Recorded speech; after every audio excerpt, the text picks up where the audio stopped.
Всем привет, друзья! Сейчас делаю одно очень интересное видео, но хотелось бы по нему дать кое-какие комментарии. Оно было снято некоторое время назад, но я потерял флешку с файлом, но сейчас нашел, поэтому у вас есть возможность познакомиться с таким интересным мастером. Это аюрведический массаж, и по правилам он выполняется в специальных плавках. В шортах нельзя? Ну, извините, в шортах. Аюрведический массаж в шортах нас с вами засмеют.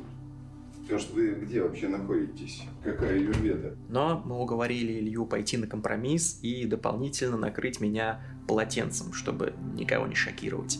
Но это было нелегко, и он был не очень доволен. Полотенце можно будет закрыть, а то... Да Господь с тобой! Да Господь с тобой! Ты красив и прекрасен.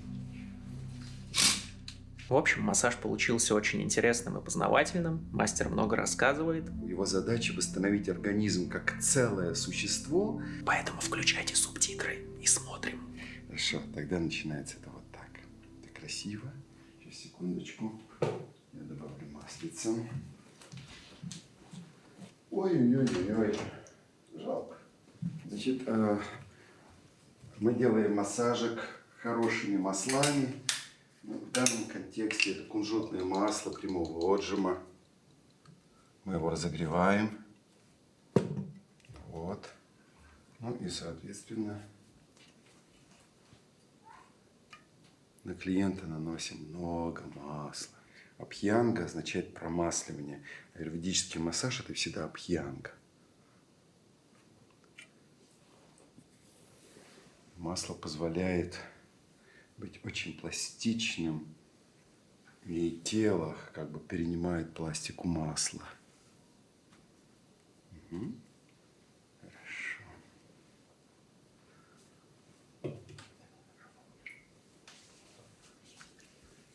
Вот. Ну, тогда я даже не знаю. То есть, вот то, что мы будем делать, это все-таки будет скорее для съемки. Это будет очень фрагментарно, сегментарно, потому что, конечно, вся суть массажа в том, чтобы делать даже с самого начала широкое движение, которое объединяет все тело. Потому что наша главная проблема в том, что мы разъединены сами в себе, раздроблены сами в себе. У нас все отдельно. У нас отдельно тело, отдельно душа, ум, тело, все отдельно. И задача привести человека в состояние целостности через прикосновение. Это одна из задач. Хотя, наверное, для меня на первом месте даже другое. На первом месте это снятие с человека страха. Потому что мы все очень боимся жизни, боимся всего на свете. И когда-то случилась точка испуга. Она могла случиться, когда человек рождался во время родов. В любой момент жизни возникает точка испуга. И человек закрывается. И это приводит к зажатостям, к блокам. Так вот, задача прикоснуться так, чтобы человек тебя не боялся.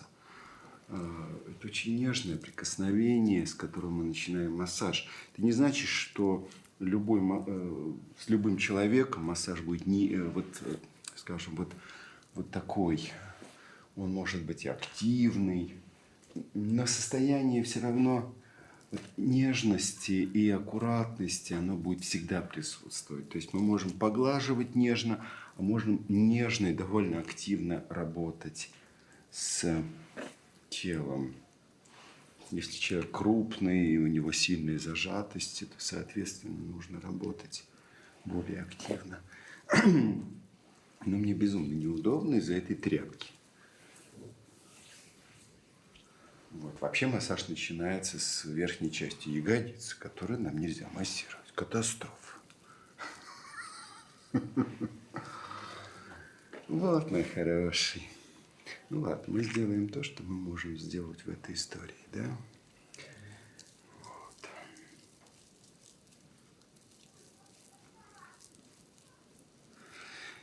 Как говорила одна моя клиентка, она приходила на массаж и говорила: ну что, потанцуем? И мы начинали танцевать. Вот это всегда танец. Я бы сказал, что это даже очень похоже на капуэра. Знаешь, когда ты вот так вот движешься, очень устойчиво на ногах, стоишь, и у тебя очень легкое тело, которое перетекает. Ну, крайне неудобно работать.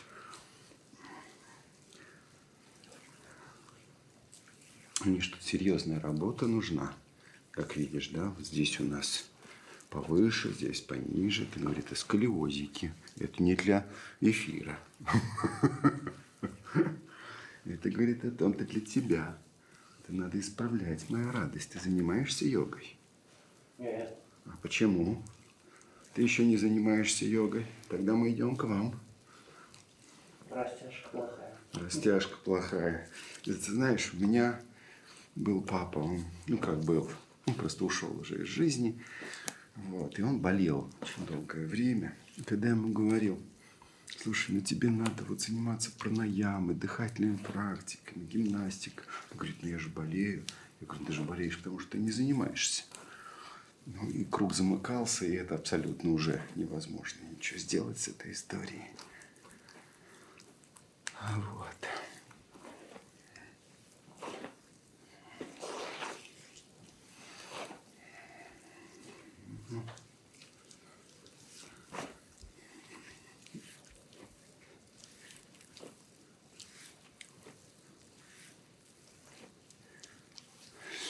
Очень отличается массаж мужского тела от массажа женского тела. Абсолютно интересно, что само тело диктует массаж. Оно как бы рождает вибрации, внутри которых ты начинаешь танцевать, двигаться.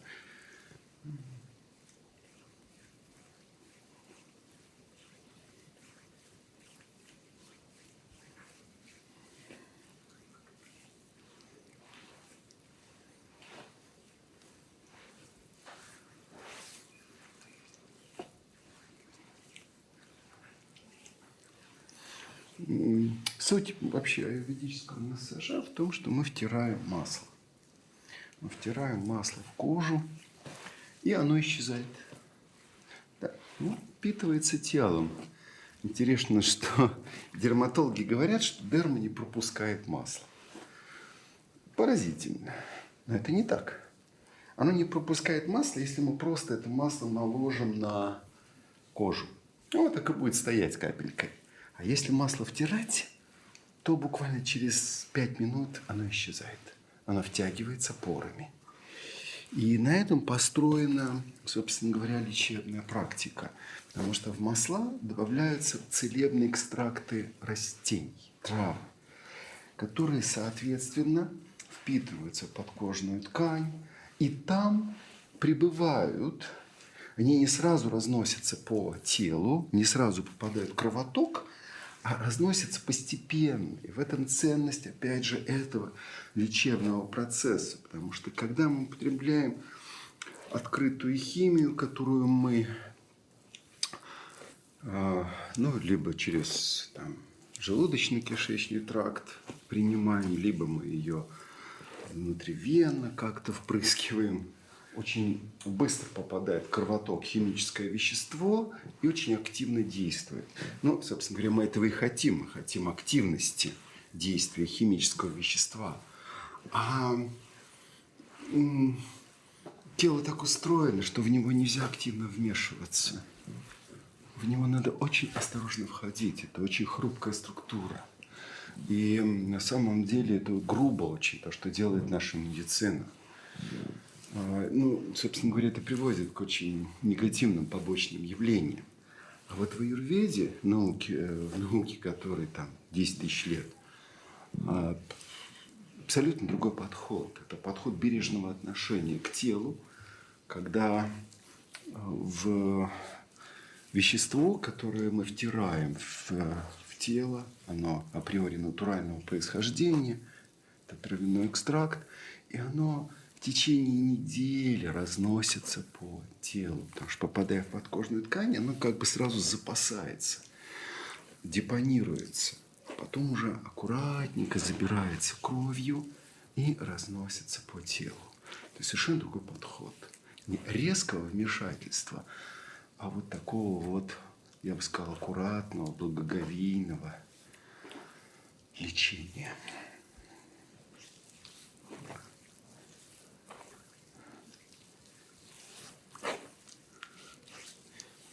Собственно говоря, вообще все массажи, которые есть в этом мире, они произошли из аюрведического.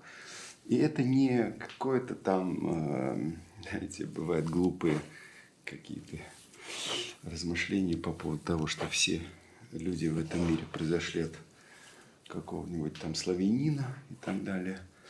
А здесь действительно это так.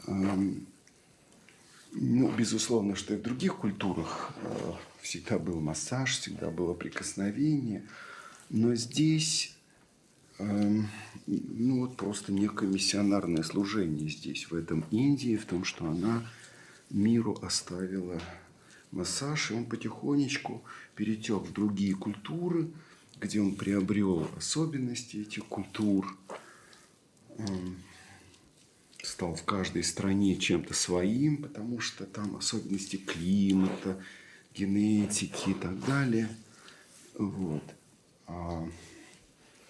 Но по сути это всегда аюрведический массаж, когда мы имеем дело вот с мягкими тканями,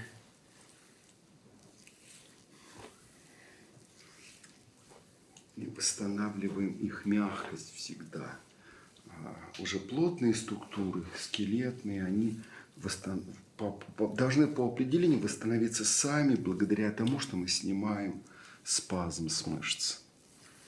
Вот видите, как расслабляются мышцы. Вот видно, как вот эти вот разгибатели, которые очень мощные, которые напряженные, они расслабились. Вот они уже катаются валиком таким чудесным. Видите, опа, хорошо.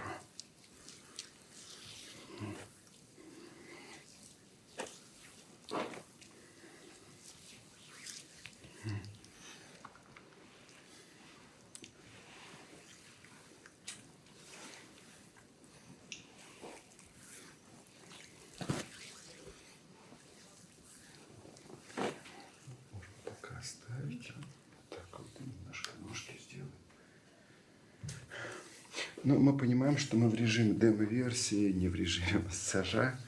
Это немножко другое. Поэтому,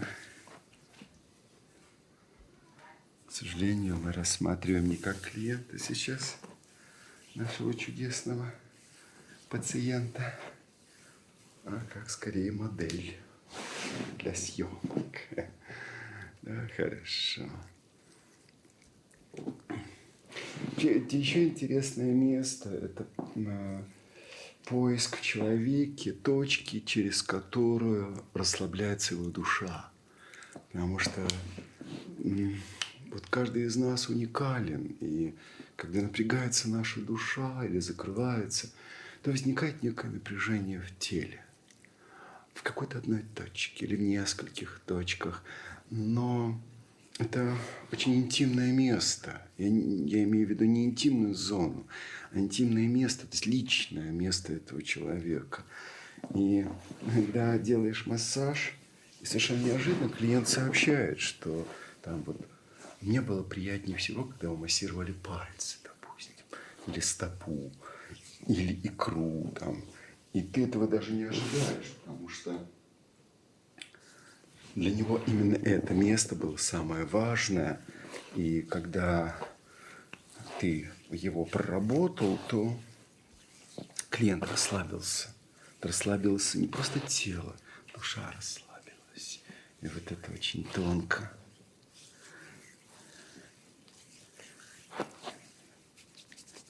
Вот. Ну, вот на мужской модели немножко сложнее показывать какие-то приемы. Видите, у мужчин есть волосатость. Вот, волосатость. Она не дает кое-что сделать. Да. Вот в этом смысле женщины выигрывают. И на них можно гораздо больше показать, и сделать им можно гораздо больше. А у мужчин все время надо учитывать их волосатость. Мимо что хочешь, то и делай.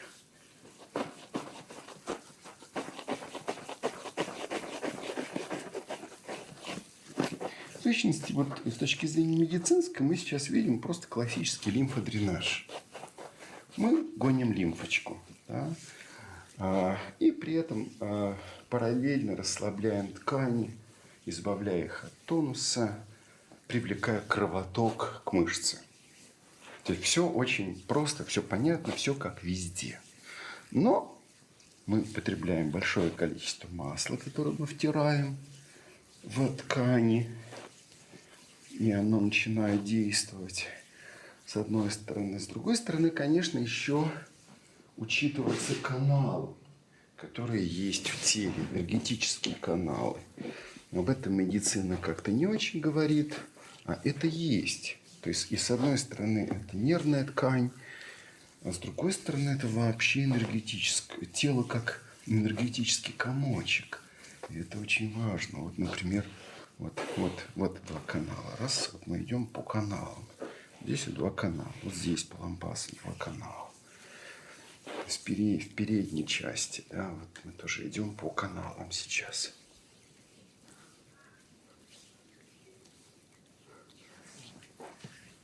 Я очень много не могу показать, не мешает полотенце. Ну что ж поделаешь.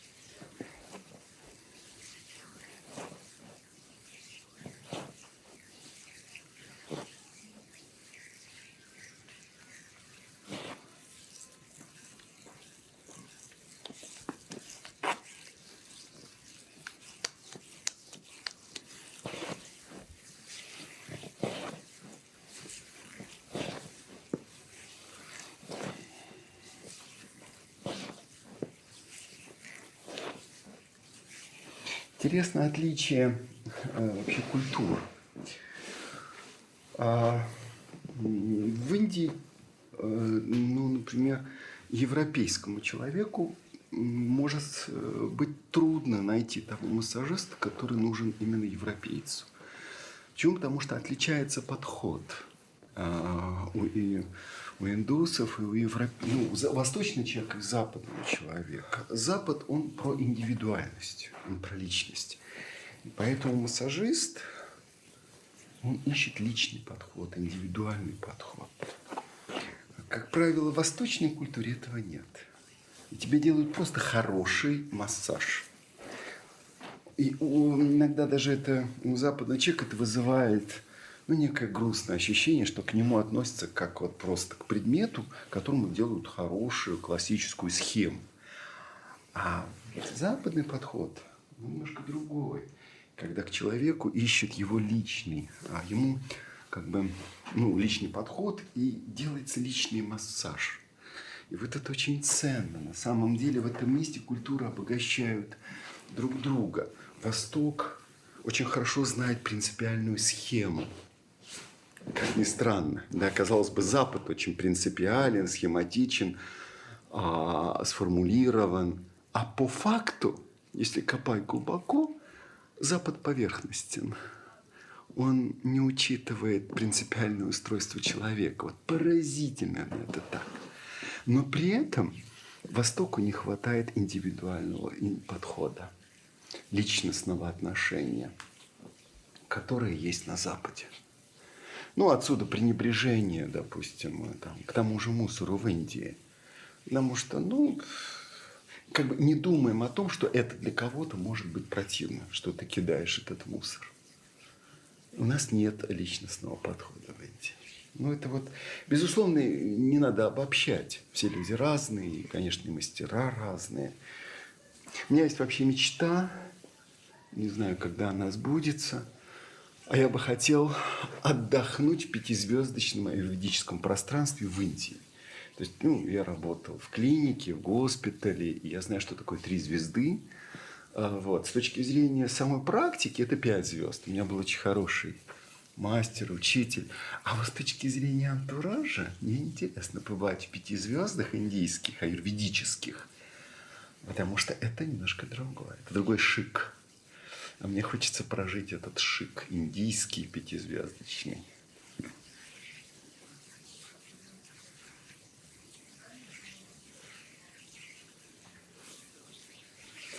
Здесь все имеет значение.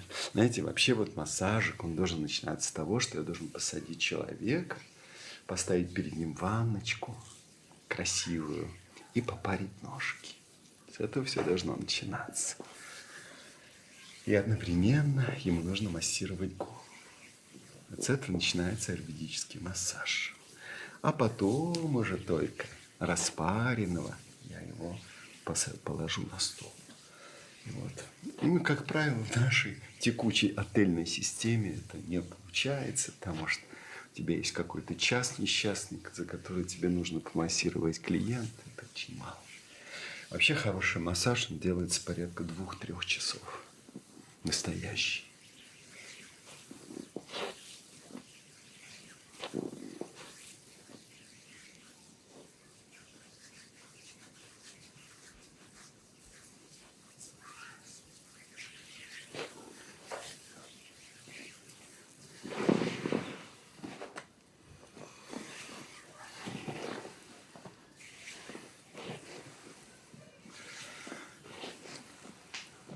Хорошо. Моя дорогая, давай ты сейчас перевернешься. Тут интересное место о том, что массаж, когда человек ложится на спинку, ему наливают масло в пупок. Это расслабляет животик сразу же. Вот. А животик это один из важнейших центров. Пупочек – это волевой центр.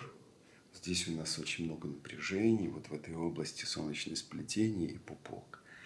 И вот мы их снимаем, эти напряжения.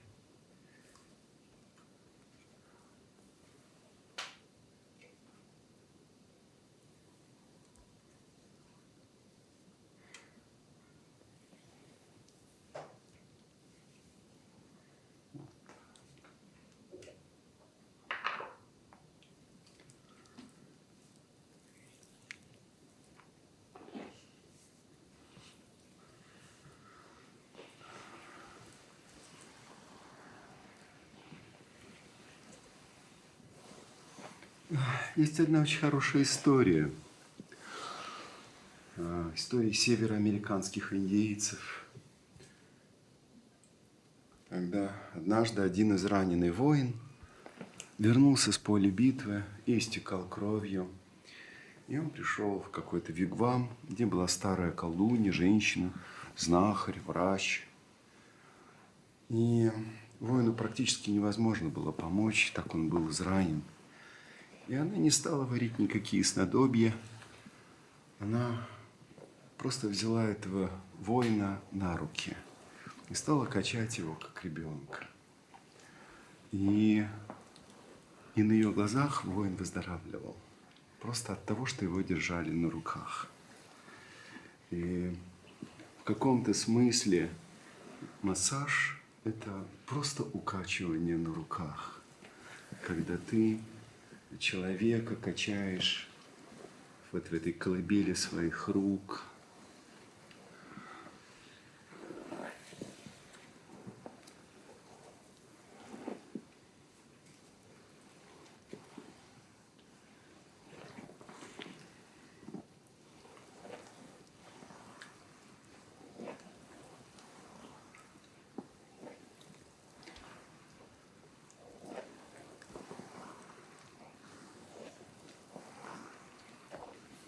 Соответственно, можно достать до очень глубоких тканей, потому что когда человек в таком положении, он расслабляется.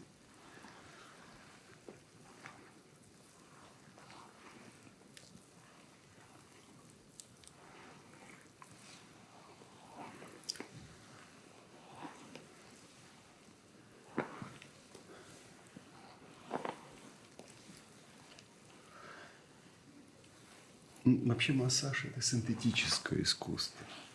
То есть это синтез многих искусств сразу. Это не только телесное действие, это душевное действие.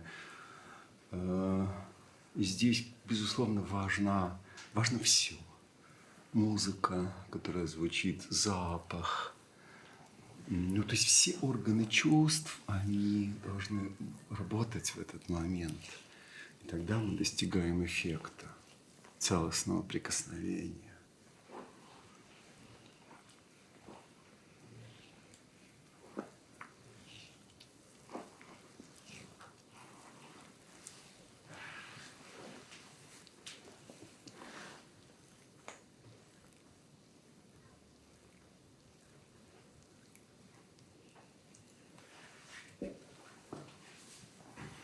Ну, все немножко демо-версия, да, потому что каждое движение дольше делается немножко для достижения результата. Но тогда мы будем 2 часа сейчас работать. Это, конечно, хорошо.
Ножки тогда помассируем сверху.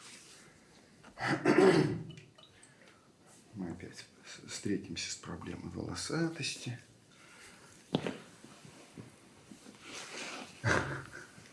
Что сделать? Что с этим?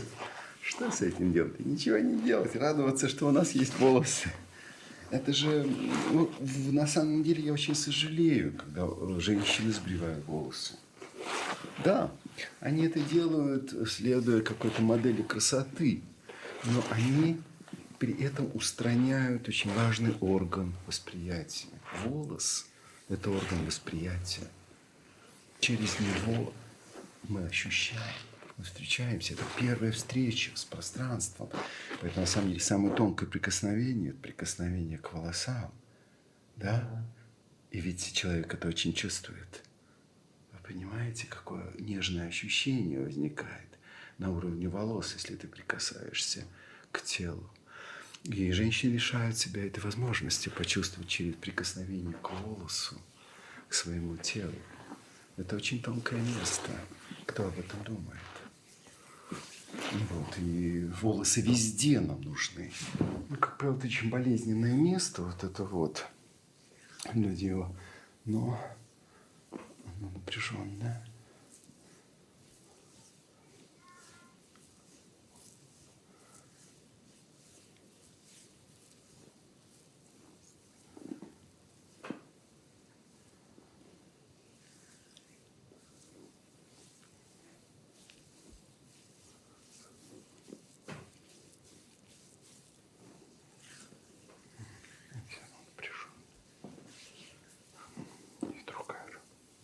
Более долгая работа нужна.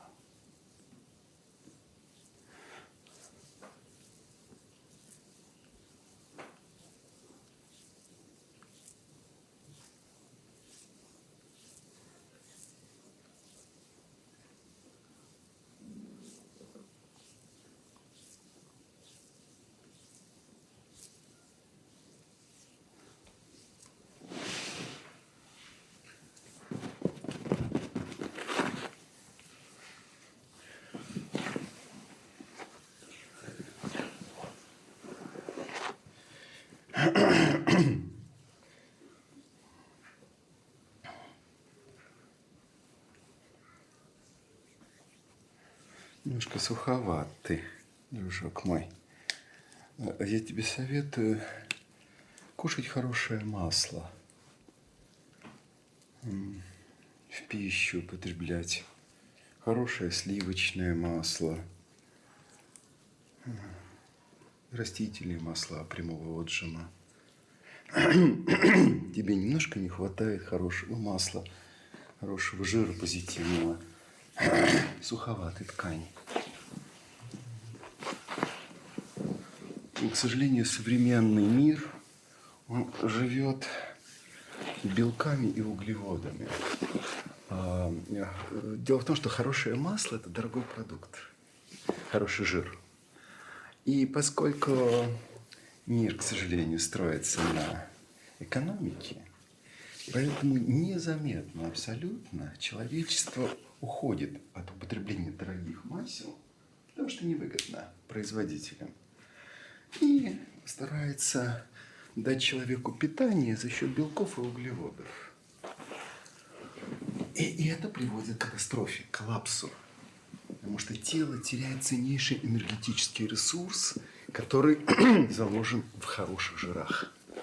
Нам нужны хорошие жиры. Интересно, что в обществе бытует мнение, что жир – это плохо, что жирная пища – это плохо. Ну, никто не говорит о том, что она должна быть чрезмерно жирной. Но очень важно, чтобы были ценные жиры.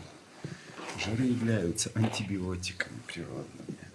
Они основной носитель энергии должны быть. Не углеводы быстрые энергетики, а жиры, которые являются долгими энергетиками, которые дают стабильность внутреннюю.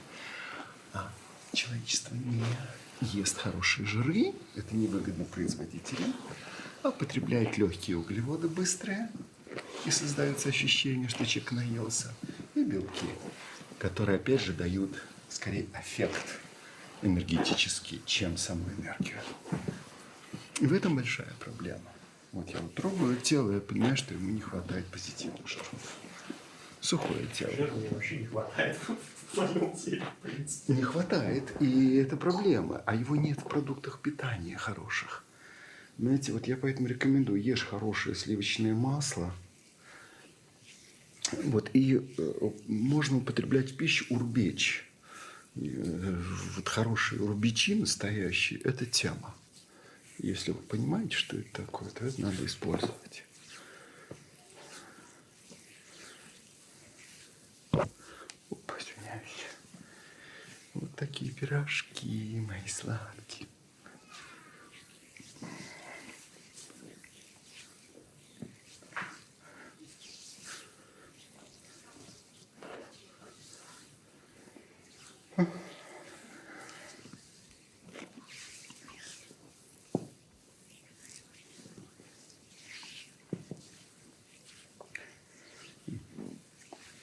Очень сухие мышцы.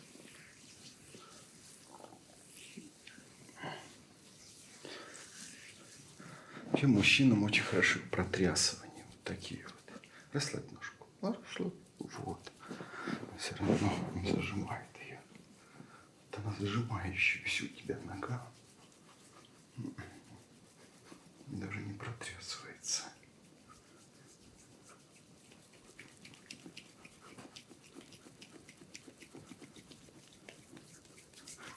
Не протрясывается.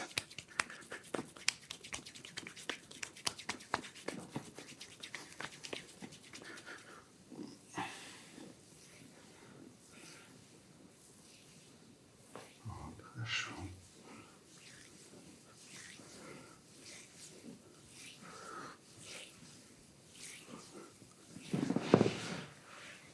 Вообще волосы – это хорошо. Они говорят о том, что в теле много кальция, что он хорошо усваивается. Это сила. Женщины любят волосатых мужчин. У меня была одна чудесная знакомая, которая говорила: внимание, мужчина должен быть могуч, вонюч и волосат. Мне это очень нравится. Могуч, вонюч и волосат. Говорит о том, что в нем много силы. И одно, и другое, и третье. То есть его могутность, это вонючесть, это значит активная работа желез. Потому что он активный человек. Вот. Волосатый, значит, в нем много кальция, он устойчив. Ну, отсюда он и могуч.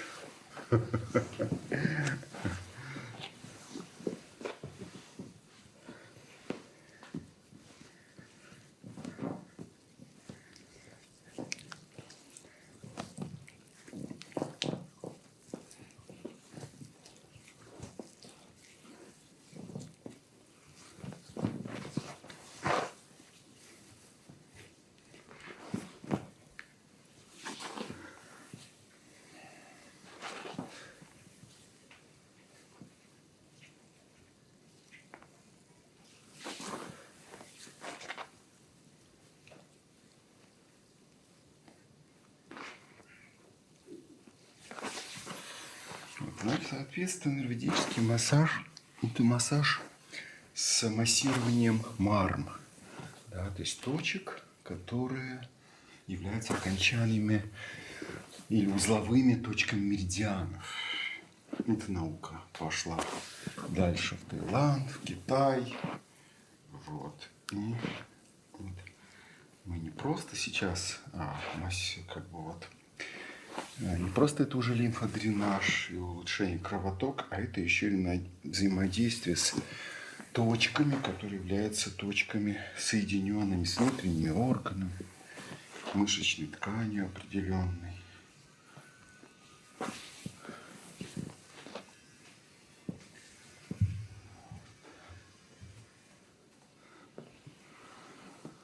Вот как хорошо спинка разогрелась. Горячая спинка у кого-то.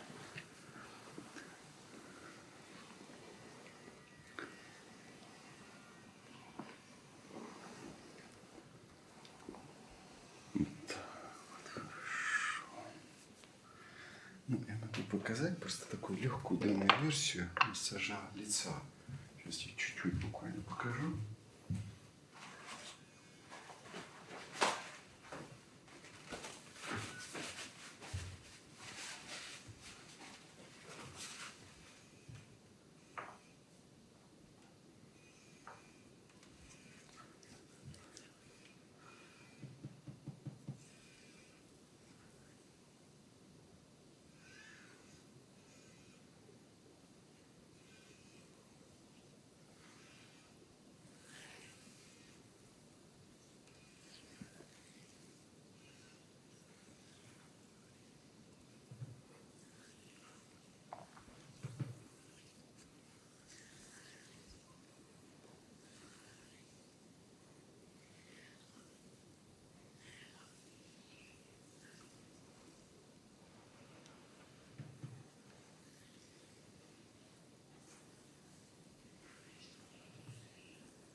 Заканчивается массаж, как правило, ушками. Аккуратненько мы работаем с ушком.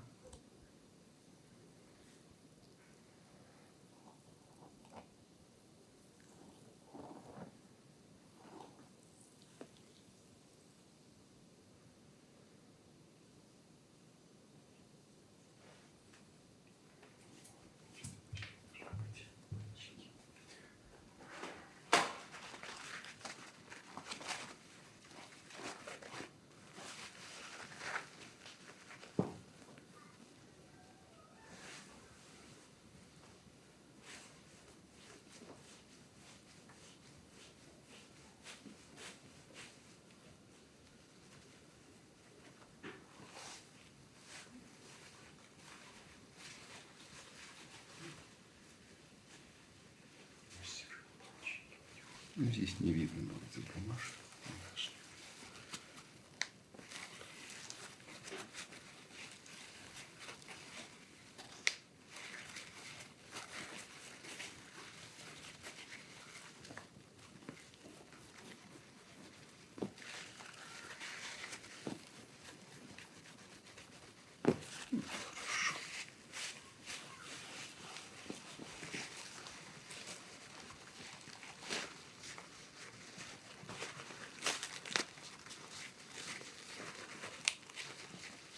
Трещит.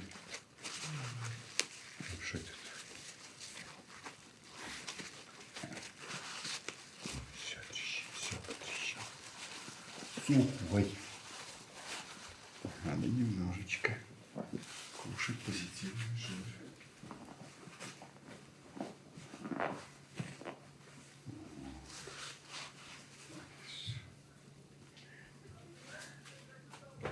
Ну вот. Такова была демо-версия. Да, я могу сказать, что это был очень хороший массаж. Очень много нового я узнал. Как будто мини-лекцию прослушал, особенно про волосы было интересно. В общем, понравилось. Мой хороший.